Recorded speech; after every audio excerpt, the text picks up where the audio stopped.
야, 네. 원래 오후 예배 설교를 녹화를 안 해요. 근데 오늘 한번 해봐야 되겠다 생각이 들어서 좀 녹화를 하려고 합니다. 오늘 말씀의 제목은요, 따라해 보실까요? 내가 어찌 아끼지 아니하겠느냐. 네, 내가 어찌 아끼지 아니하겠느냐입니다. 구약 성경 중에 또 재밌는 성경이 하나 있다면 요나서입니다. 왜 요나서가 재밌다라고 얘기를 드리냐면 저희의 삶의 이야기하고 저희의 신앙의 이야기가 너무 닮아 있기 때문에 그렇습니다. 한번 여쭤볼게요. 하나님께 화를 내신 적 있으십니까? 하나님께 화를 내신 적 많으시죠? 저도 많거든요. 그래서 요나서를 좋아해요. 그래가지고 아유 하나님 이럴 거면 차라리 이러지 마시지 이런 그 말을 많이 해요. 저도 목사님 저도 많이 했고요. 성도님들도 많이 하셨을 겁니다. 그래서 그런 경험이 있는 성도라면 이 요나서는 되게 재밌을 거예요. 왜 재밌냐면 오늘 요나서 이제 4장을 좀 이야기하려고 하는데 요나서 4장을 살펴보면 하나님께서요 니느웨에 재앙을 내리지 않으십니다. 그래서 요나는 이 하나님 앞에 따지는 장면이 요나서 4장에 나와요. 먼저 3절 4절 말씀 저와 같이 한번 읽어보실까요? 3, 4절 말씀입니다. 읽겠습니다. 시작. 여호와여 원하건대 이제 내 생명을 거두어 가소서. 사는 것보다 죽는 것이 내게 나음이니이다니 여호와께서 이르시되 내가 성내는 것이 옳으냐 하시니라. 아멘. 자, 저희가 하나 발견할 수 있는 게 있어요. 뭐냐면 하나님께 따진다, 하나님께 성낸다, 하나님께 화를 낸다예요. 이게 이 말이 사실 저희를 참 불편하게 합니다. 왜냐하면 저희도 하나님 앞에 참 따진 적이 많은데 다른 누군가가 하나님을 따지는 모습을 보니, 그리고 더 나아가 성경에 하나님을 따지는 모습이 나오니까 저희가 좀 불편해요. 왜냐하면 또 이렇게 좀 성경을 좀 더 넓게 보자면 요나가 이제 하나님의 말씀을 거부합니다. 요나 보고 야 니네에 가서 회개의 말씀을 선포해라 라고 했는데 요나가 하나님의 말씀을 따랐을까요? 안 따랐을까요? 안 따랐어요. 안 따르고 반대로 가요. 정반대로 갑니다. 정반대로 가는데 그곳에서 하나님께서 역사하셔가지고 물고기 뱃속에 들어가기까지 하고 결국에 다시 물고기 뱃속에서 배 터져서 니느웨에 가게 되죠. 그리고 니느웨에 가서 어떻게 하냐면 회개의 말씀을 선포합니다. 어떻게 선포했을 것 같으세요? 요나가 어떻게 선포했을 것 같으세요? 이 니네 사람들이 내 말씀, 내가 선포하는 말씀을 듣고 회개될 거야 라는 마음으로 갔을까요? 아니, 전혀 아니요. 그냥 도살장에 끌려가는 그런 돼지처럼 그냥 질질 가면서 예수님 믿으세요. 하나님이 당신들 해결하십니다. 이렇게 해가지고 성경에 보면은 그 요나가요 그 하루 동안 말씀을 전한 거리가 나오거든요. 그 나오는데 굉장히 짧아요. 니느웨라는 성이 엄청 커요. 제가 기록상 200km인가? 면적 200km라고 했었어요. 제가 기억이 맞는지 모르겠어요. 근데 그 거리를 다 가지도 않은 만큼 아주 간단하게만 말씀을 전한 거예요. 그럴 정도로 요나는 정말 말씀 전하는 게 너무 싫었습니다. 근데 어떤 일이 벌어지냐 하면 어떻게 되냐면 니느웨에 회개의 물결이 일어나게 됩니다. 와, 온 도시가 야 우리 회개하자 해가지고 회개를 하는 역사가 나타납니다. 굉장하죠? 굉장한 능력 아닙니까? 본인은 너무 복음을 전하는 게 하나님의 회개의 말씀을 선포하는 게 너무 싫어가지고 얼마나 싫었겠어요. 그냥 엄청 그냥 대충 하다가 조금만 갔다가 이제 돌아오면 되겠지 막 했는데 그곳에서 놀라운 역사가 나타나게 되죠. 그래서 도시가 회개하는 역사가 이곳에서 나타나게 됩니다. 굉장하죠? 근데 이 모습을 보면서 요나는 어땠을까요? 야, 주님 감사합니다. 저에게 이런 은혜를 주셔서 감사합니다라고 했을까요? 아니요. 오늘 3절 4절 말씀 읽으셨잖아요. 어떻게 했어요? 하나님께 성냈어요. 하나님께 화를 낸 거예요. 니느웨가 회개하는 모습을 보면서 하나님, 난 이제 못 살겠습니다. 더럽고 치사해서 못 살겠습니다. 차라리 죽여주십시오. 이렇게 얘기를 하는 거예요. 어떠세요? 참 속 좁다라고 생각이 들기도 합니다. 무엇이 우리를 불편하게 만드냐 하면 우리가 우리의 전지전능하신 하나님을 향해서 승질을 부린 이 배은망덕한 이 승질 더러운 요나가 마음에 안 들어요. 우리한테는 말이 마음에 안 드는 것도 있는데 반면에 한편으로 이해가 되는 것도 있어요. 왜냐하면 우리가 인생살이를 살아가다 보니까 하나님이 항상 올바로만 바라볼 수 없는 게 우리의 인생이라는 것도 너무나도 잘 알게 돼요. 그래서 아유 저렇게 하냐라는 생각도 들기도 합니다. 이런 모습을 보면서 이제 요나가 그 니네 심판을 보면서 하나님께 막 성질을 내는 장면을 저희가 봤잖아요. 요나가 그 다음에 어떻게 하냐면 하나님께 화를 낸 다에 어떻게 하냐면 니느의 동쪽 언덕에 올라갑니다. 그리고 거기서 초막을 짓고 삽니다. 왜 초막을 짓냐 하면 뭐가 보고 싶었냐면 정말 하나님이 심판하시는지 안 하는지 내가 보고야 말리라. 나는 그 마음으로 니네 동편에다가 초막을 지어요. 그래서 이제 보는 것이죠. 야, 어떻게 봤을 것 같아? 이러고 봤을 것 같아. 딱 앉아가지고 두 무릎을 이렇게 딱 세워가지고 이러면서 이렇게 봤을 것 같아. 근데 어떻게 됐을까요? 마치 하늘에서 뜨거운 햇빛이 비치는 거예요. 어찌될 수 없어요. 중동 지역이니까 막 뜨거운 태양이 머리를 내려 찌르는 것입니다. 그때 하나님께서 어떻게 하시냐면 얼마나 요나를 사랑하셨냐 하면 요나 불편하지 말라고 하나님께서 박넝쿨 하나 준비했어요. 그러니까 박넝쿨이 저절로 자라가지고 요나의 머리를 이렇게 가린 거예요. 얼마나 큰 역사입니까? 야, 그러면 저 같으면 그랬을 거야. 야, 하나님 저희 부족한 저의 모습을 이런 저를 위해서 이렇게 박넝쿨을 준비해 주시다니 얼마나 감사해요. 라고 얘기할 것 같지만 요나도 좀 마음이 좋았던 것 같아요. 하나님께서 나를 위해서 박넝쿨을 준비해 주셨구나. 그래서 무럭무럭 자라가지고 그늘이 된 거죠. 근데 너무 좋았던 것 같아요. 기뻐했대요. 근데 다음 날이 됩니다. 새벽같이 벌레 한 마리가 나와서 그 박넝쿨을 갉아먹습니다. 그래서 그 박넝쿨이 시들어 버리고 말았어요. 하루 만에. 권사님 저는 잘 모르겠어요. 그렇게 벌레가 한번 먹으면 하루 만에 시들어요? 잘은 모르겠어요. 이것도 하나님께서 주신 그런 역사인지 모르겠습니다. 그런데 어찌됐건 해가 뜨기 전에 새벽에 그런 일이 발생했고 해가 뜨니까 시들어져 버린 박넝쿨 때문에 어떠했냐면 그 기분 나쁘기도 전에 하나님께서 여기서 중요한 건 하나님께서예요. 하나님께서 무엇을 가져다 주셨냐면 동풍을 가져다 주세요. 동풍이라면 뭐냐면 뜨거운 사막바람이에요. 성경에서 말하는 뜨거운 바람이 동풍이 불게 됐고 그래서 뜨거운 태양이 또 요나의 머리를 비치게 되니까 요나는 진짜 정신이 없는 겁니다. 제가 군대에 있을 때 최전방에 있었거든요. 그러니까 진짜 완전 DMZ 안에서 활동을 한 거예요. 근데 이제 밑에 부대에서 탈영을 했대요. 병사가. 그 여름에 이제 작전이 차단 작전이라고 하는데 이제 DMZ 그 38선 있잖아요. 중간중간에 진지가 있어요. 그래서 병사들이 재빨리 가가지고 거기를 이제 점령하고 있어야지 이제 누가 탈북하거나 그런 걸 못하게 막을 수가 있어요. 여름에 갔다가요.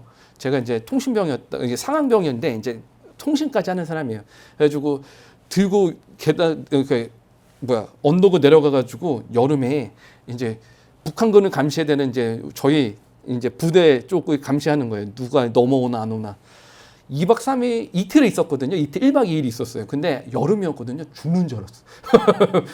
진짜 이게 뜨거운 태양을 쬐다는 게 이렇게 힘든 일이구나를 그때 처음 알았는데 그러니까 주변에 나무들을 이렇게 가리니까 다 자른 거예요. 그 언덕인 건데 언덕에 뜨거운 태양이 바로바로 내리쬐는데 뭐 이제 판초우위라고 해가지고 덮는 게 있거든요. 걔가 열을 가려주지도 않아요. 그래가지고 덮고 있다가 나중에 3명이 거기 있었거든요. 3명 다 그냥 탈진해가지고 막 부대에서 막 연락이 뭐 보이는 사람 있냐 근데 다들 막 쓰러져가지고 받지도 못한 거예요.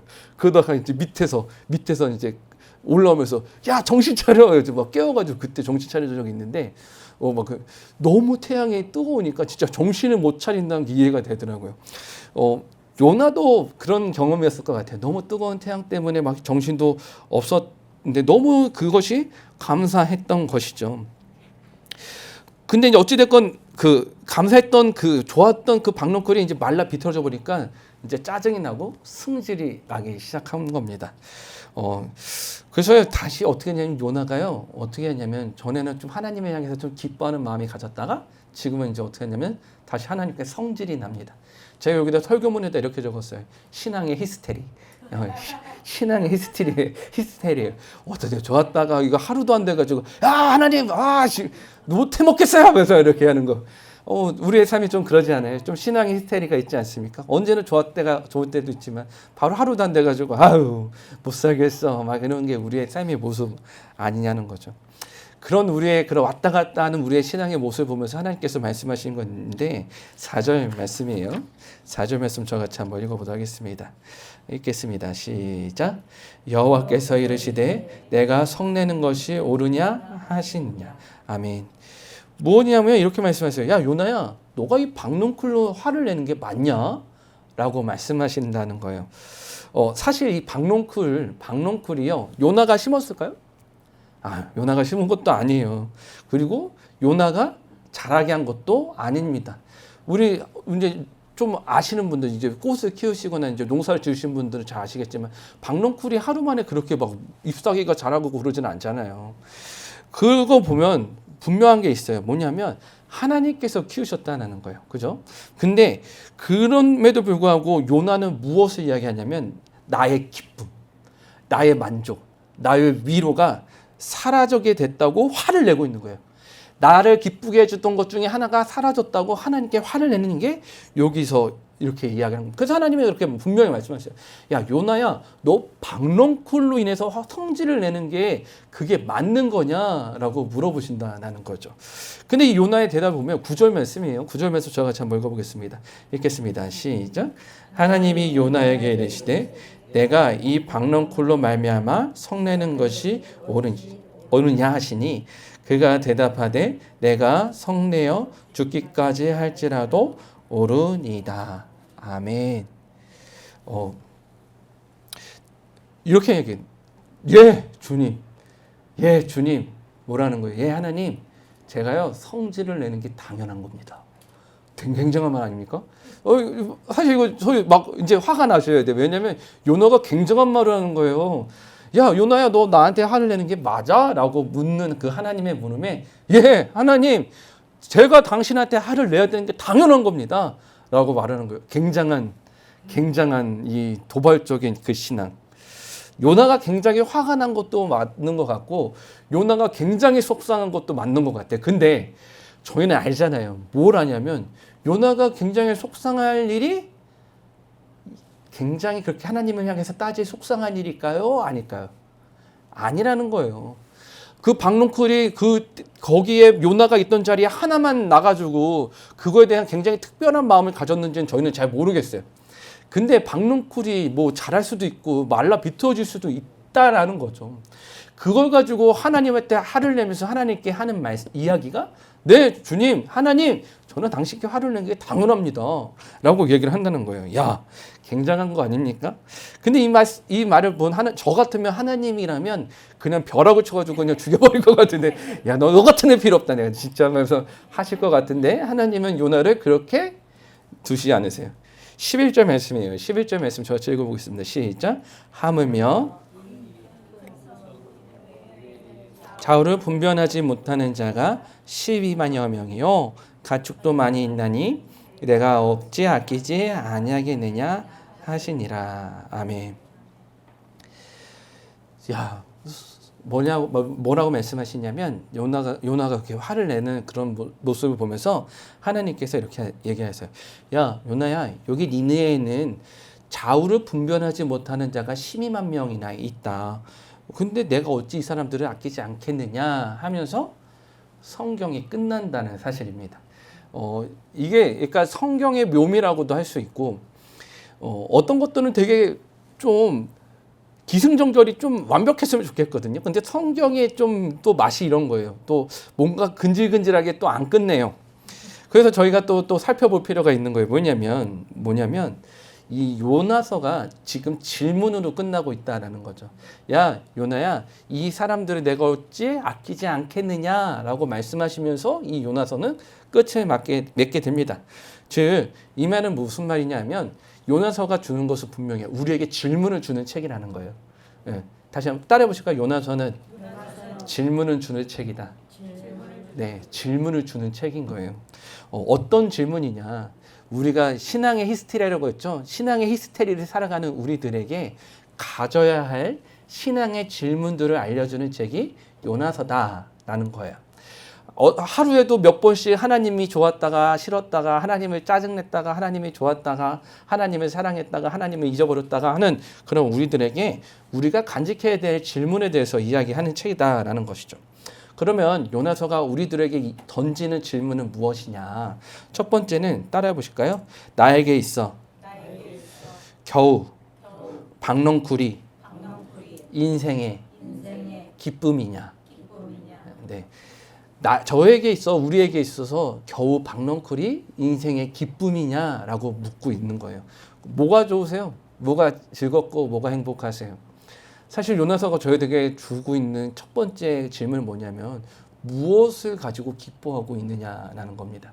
사실 벌레가 와가지고 갉아먹으면 사라져 버릴 거에 기뻐하고 있는 삶을 살아가고 있지 않느냐라는 것을 요나서가 묻고 있는 것이죠.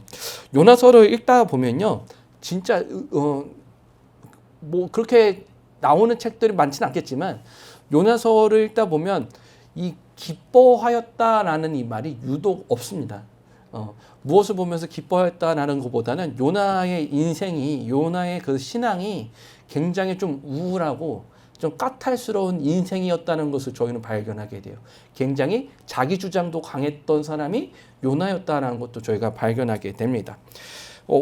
보세요. 예를 들어서 이겁니다. 선지자로 부름을 받았어요. 요나가 선지자로 부름을 받게 된다면 어떨 것 같습니까? 주님, 제가 주님의 말씀을 전하겠습니다. 그럴 것 같잖아요. 그런데 어떻게 하냐면, 대단해요. 하나님이 니네라고 가라고 했는데 반대로 가요. 그런 신앙, 그런 사람이었던 거죠. 무슨 말을 하냐면, 그리고 니네를 가서 외쳐라, 회개의 말씀을 선포해라 라고 했을 때도 기쁨으로 외치지 않았다고 합니다. 즉 무슨 말이냐면 굉장히 메마르고 굉장히 딱딱한 사람이었어요. 그런 그가 기쁨을 얻었던 것이 무엇이냐? 박넝쿨이었다라는 거예요. 물고기 뱃속에서도 살아왔는데, 그리고 거기서 수많은 영혼들이 회개하는 역사를 봤음에도 불구하고 요나는 기뻐하지 않았어요. 다만 박넝쿨에 기뻐했다라는 것을 저희가 알 수 있습니다. 성경에 보면 성경이 이렇게 얘기해요. 죄인 한 명이 돌아오면 하늘에서는 천국 잔치가 벌어진다 라는 이런 말씀도 있죠. 근데 니느웨가 회개했고 한 사람이 아니라 한 도시가 구원을 받았음에도 불구하고 기뻐하지 않는 그런 모습, 즉 요나의 삶이 많이 뒤틀려져 있다라는 거예요. 하나님에 향한 가치를 두고 살아가기보다는 세상의 가치, 나의 마음의 가치, 나의 마음의 상태의 가치를 더 추구하는 신앙을 가지고 있다라는 것이죠. 그러면 제가 이렇게 얘기를 하고 싶어요. 성도님들 무엇을 보고 기뻐하고 무엇을 보고 슬퍼하시냐라는 질문으로 이제 더 갈 수 있는 거죠. 겨우 박넝쿨에 기뻐하느냐라는 이 질문은 우리는 무엇을 보고 기뻐하고 슬퍼하느냐를 이야기하고 있는데, 그럼 저희에게 있어서 분명한 건 뭐냐면 오늘 요나서는 하나님이 보시는 것에 기뻐하고 하나님이 보시는 것에 슬퍼하는 신앙인이 되라, 이것을 이야기하고 있다라는 것입니다. 사랑하는 성도님들, 하나님이 보시는 것에 기뻐하고 슬퍼할 수 있는 저와 성도님들 되시길 바랍니다. 자, 두 번째 질문은 따라해 보실까요? 자존심 하나 때문에 화를 낼 것인가? 자존심 때문에 화를 낼 것이냐입니다. 요나가 오늘 성경에 보면 요나가 신앙의 히스테리라고 다 얘기를 했지만 기뻐한 것도 있지만 화를 내는 장면도 나옵니다.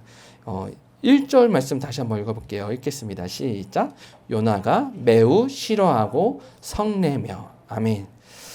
요나가 굉장히 싫어하고 성을 냈다라고 합니다. 하나님께 그렇게 성을 냈던 거예요. 근데 무엇이 그토록 요나를 화나게 만들었을까? 언제 화나세요? 보통 언제 화가 나십니까? 저는 그렇잖아요. 저 자다가 잠을 못 자는 상황이 되면 막 승 이렇게 올라요. 그렇습니다.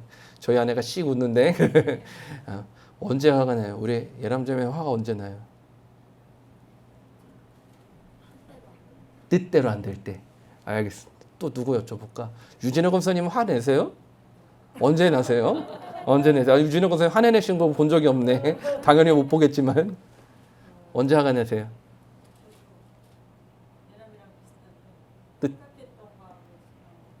잘 안 될 때. 생각했던 대로 잘 안 될 때라는 거죠. 요나도 마찬가지였어요. 생각한 대로 잘 안 될 때 화가 났어요. 요나가 원했던 생각했던 건 뭐냐면 니느웨가 멸망당하는 거였습니다. 하나님께 회개를 하지 않고 하나님께 멸망을 당하는 거였어요. 왜냐면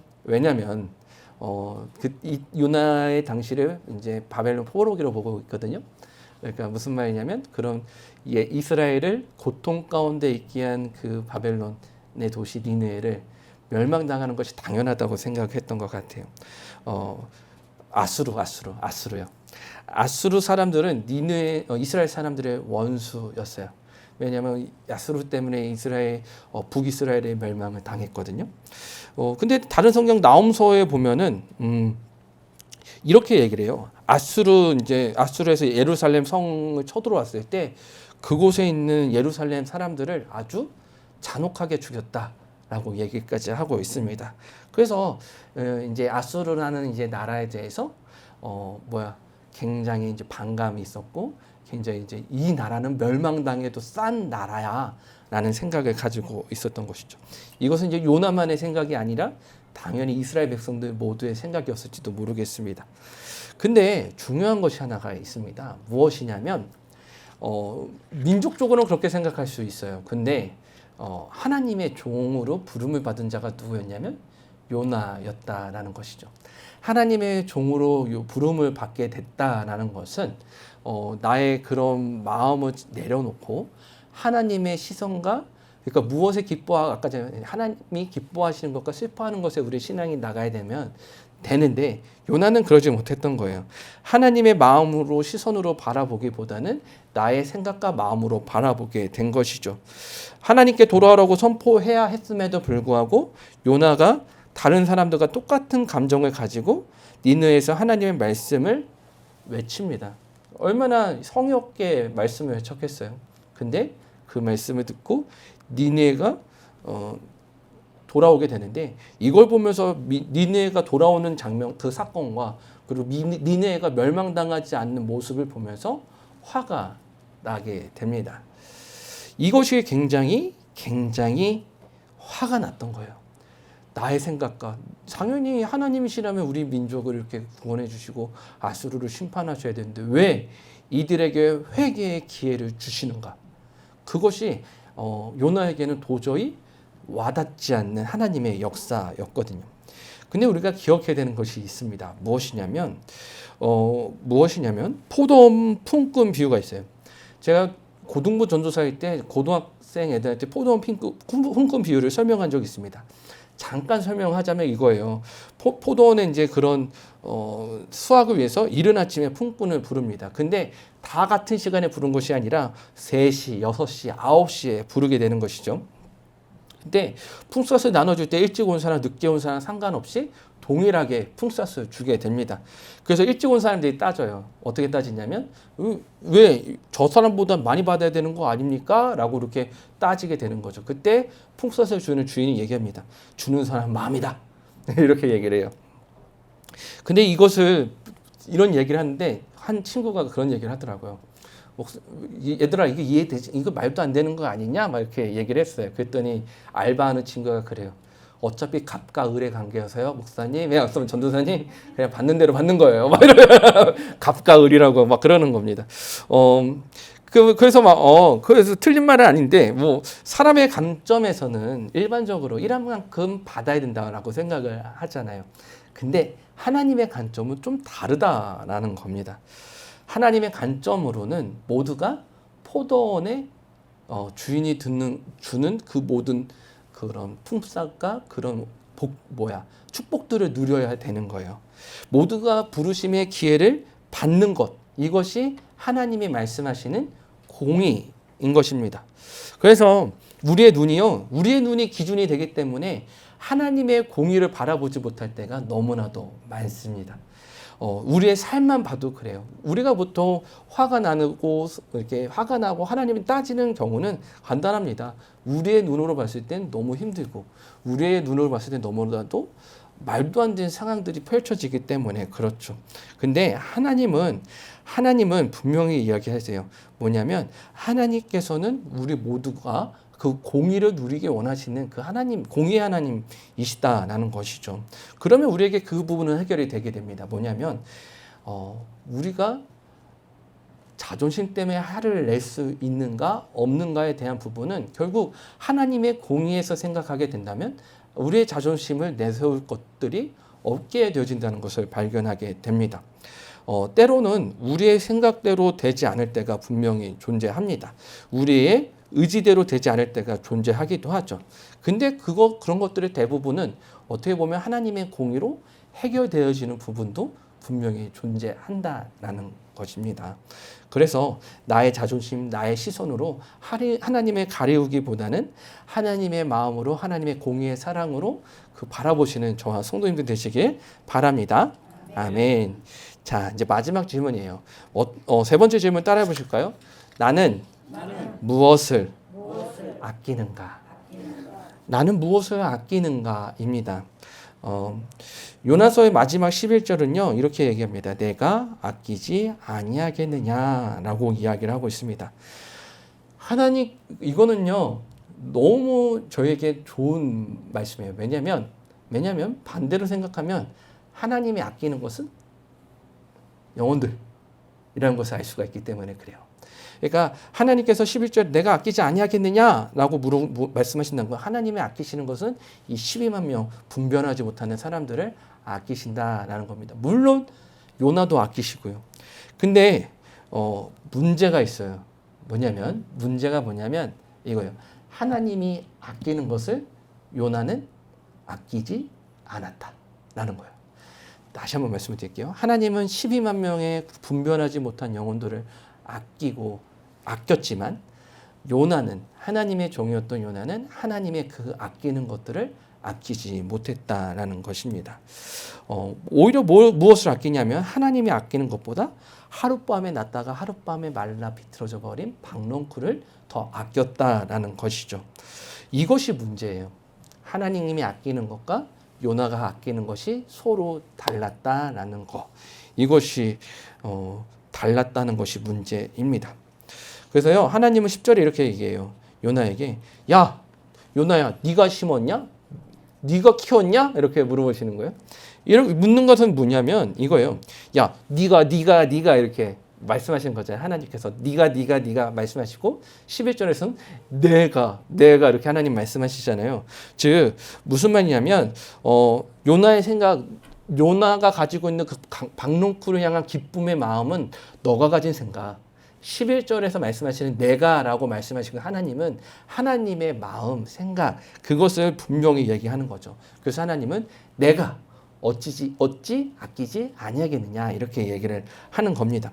이것을 통해서 우리가 이야기할 수 있는 것이 있어요. 뭐냐면 하나님은 요나의 가치관과 분명히 달랐는데 하나님은 수많은 영혼들, 하나님을 알지 못하는 영혼들을 바라보고 아끼고 계셨다면 요나는 그들을 아끼지 못했다는 것. 이것이 차이가 있었다는 것입니다. 하나님이 사랑하는 사람, 하나님이 바라보는 이들을 향해서 바라보는 것이 저희들에게 필요한 것이죠. 제가 선교사 훈련원의 간사로 일했다고 말씀을 드린 적이 있죠. 제가 이제 제가 선교사로 나갈 사람은 절대 되지 않는다고 생각을 해요. 근데 이제 그런 경험들을 보게 됩니다. 어떤 경험들을 보게 되냐면 이제 중동 지역에서 막 복음을 전하시는 분들의 이야기를 들어보면 저희 그냥 교회에서 나타날 수도 없는 그런 영적인 역사들이 분명하게 나타나요. 근데 생각해보면 그런 생각도 들기도 합니다. 굉장히 영적인 전쟁터거든요. 그러니까 영적인 부분이 굉장히 심하게 다가오는 부분들이 있죠. 근데 그렇게 생각이 들어요. 하나님께서 정말 하나님을 알지 못하는 영혼들을 너무나도 사랑하시기 때문에 그런 영적인 역사가 안 나타날 수가 없는 거예요. 저희도 대한민국도 조선 시대에 이제 카톨릭하고 기독교가 들어오면서 놀라운 역사들이 나타났잖아요. 요즘에 그런 역사들이 어떻게 나타나요? 기억나세요? 강화도에서 이제 신미양요 때 이제 미국인 선교사가 죽기 전에 성경책을 조선 군인한테 주고 처형을 당한 거예요. 근데 이 받은 군인이 종이가 재질이 너무 좋은 거죠. 그래서 어떻게 했게요? 어떻게 했냐면 자기 집 벽지로 쓴 거예요. 벽지로 붙여버린 거예요. 그래서 붙여서 종이가 너무 좋으니까 벽지로 붙여버린 거죠. 근데 이분이 누우면 성경에 쫙 펼쳐져 있는 거예요. 어떻게 된 줄 아세요? 조선 첫 번째로 뭐라고 해야 되나 이렇게 받아들인 기독교인이 되신 거예요. 그래서 선교사님들이 들어올 때 얘기하신 게 있어요. 조선에 우리가 복음을 전하기도 전에 복음을 받아들인 이들이 있었다. 막 얘기도 하기도 하는 거죠. 뭐 그분이 처음이 아닐 수도 있어요. 다른 역사들이 더 나타났을지도 몰라요. 근데 강화도에서 이제 알려진 거는 뭐냐면 그렇게 받은 군인이 성경책을 거기다가 붙여놨고 예수님을 영접한 사람이 되었다라는 얘기. 이게 말이나 되는 이야기예요. 요즘 같은 시대에 얼마나 가소롭고 얼마나 저희들한테 얼마나 웃긴 이야기예요. 근데 그렇게 해서 영적인 정쟁터 그런 최전방에서는 그런 역사들이 나타난다는 거죠. 여기서 하나님께서 보시는 그 아끼는 마음은 분명해요. 하나님을 알지 못하는 영혼들을 향한 마음이 분명히 존재를 하는데 요나는 그 마음을 아끼는 마음을 갖지 못했다라는 것이죠. 결국 박농쿨을 아꼈다가 우스꽝스러운 인생이 되어 버립니다. 세 가지 질문을 성도님들께 이야기했어요. 겨우 박농쿨을 인생의 기쁨으로 여기고 있는가? 그리고 자존심 하나 때문에 화를 내고 있는가? 그리고 무엇을 아끼는가? 분명한 것은 저희가 신앙생활을 하면서 우리가 때로는 화가 나고 또 좋을 때도 있고 그렇지만 이것을 분명히 기억해야 돼요. 무엇을 기뻐하는가? 무엇을 슬퍼하는가? 기억나시죠? 하나님 기뻐하시고 슬퍼하시는 것에 그리고 자존심 하나 때문에 화를 내는 것이 아니라 공의 하나님을 바라보고 그리고 무엇을 아끼는가? 하나님이 아끼는 것을 향해 우리도 아끼는 신앙을 갖자. 이것이 오늘 요나서를 통해서 우리에게 주시는 말씀이에요. 그것을 기억하시는 성도님들 되시기 바라고 제가 이런 말씀 드렸잖아요. 신앙의 히스테리를 살아기보다는 묵묵히 꾸준히 주시는 하나님의 그 은혜를 통해서 더욱더 성숙해져가는 저와 성도님 되시길 바랍니다. 기도하시겠습니다.